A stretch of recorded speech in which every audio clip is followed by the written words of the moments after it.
bring you this. Well, the alcohol industry wants a lockdown regulation eased, but currently alcohol sales are prohibited.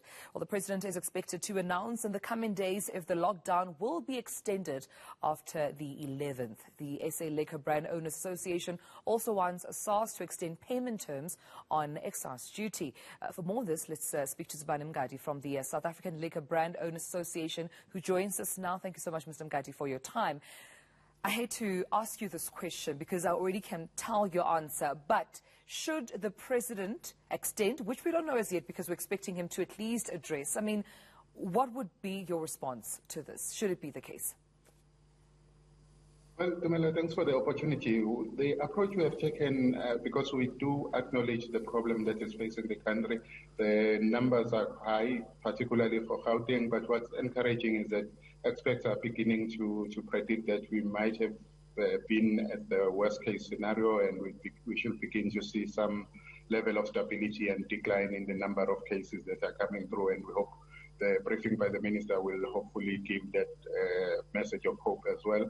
We have put through proposals to the president and the NCCC suggesting that at least as a minimum, let on Sunday allow us to trade for home consumption only, in which case then it allows people some degree of opportunity to purchase products in a safe manner.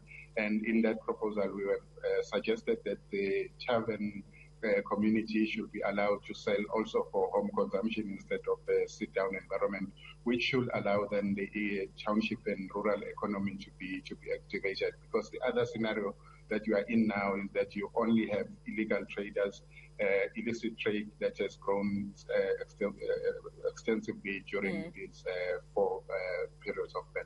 Now, these are the proposals you've tabled to the president, to cabinet. However, we still get to hear officially from, the president whether or not they have accepted them and they're willing to come to some sort of a compromise here with the liquor industry. Should that not be the case, again, I will ask you, have you made any preparations? Have you prepared for a potential extension? Because oftentimes when we read about, you in the media and your communication or, your input, you always go back to how workers and businesses are hardest hit. So should that not be accepted in terms of your proposal? Are you prepared for that extension?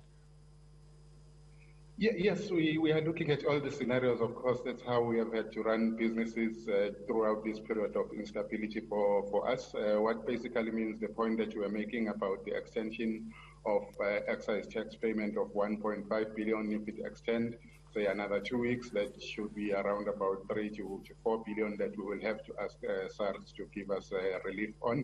And certainly there are other processes also going ahead in addition to the submission that I've spoken about. And SAP, for instance, the court case should be happening today. And we have another court case that is sponsored by the wine groups, Vinpro in Cape Town, that's still to be scheduled. But we are hoping that I think government can consider to balance. I think we have put enough effort in terms of trying to contain infections. They remain high, but there is a possibility that we have reached the cliff. If that's the case, also if the health system is holding, although stretched as much as it is, but it's holding on, and we should begin to see some relief.